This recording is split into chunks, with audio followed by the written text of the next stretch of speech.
আমি শিকা and welcome back to my channel love for baking. আজকে কেকটা হচ্ছে 1 পাউন্ডের ম্যাঙ্গো কেক। সো ফার্স্টেই আমি রেড কালার ক্রিম দিয়ে পুরো কেকটাকে আইসিং করে নিয়েছি। অ্যাকচুয়ালি না, আমার একটা ডিজাইন ছিল, সেটা দেখেই কাস্টমার এই ডিজাইনটা পছন্দ করে। আর ওটা ছিল ইয়েলো কালার, আর বলেছে ওটা ইয়েলো কালারের বদলে পুরো ডার্ক রেড করতে।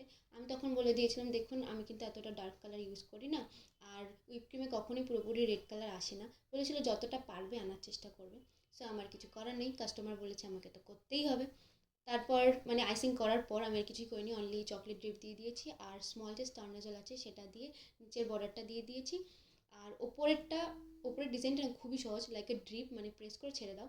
আর তারপর আমি গোলাপ ফুল দিয়ে দিচ্ছি। আর গোলাপ ফুলের ওপরে আমি হচ্ছে যে স্প্রেটা ইউজ করছি ওটা ছিল রেড কালার, মানে পুরোপুরি রেড। আর তারপরে হচ্ছে আমি পাতা দিয়ে দিয়েছি, আর কিছুই না, আর কিছুই করিনি, পুরো সিম্পল। যদি ভালো লাগে প্লিজ লাইক করে দেন, সাবস্ক্রাইব মাই চ্যানেল।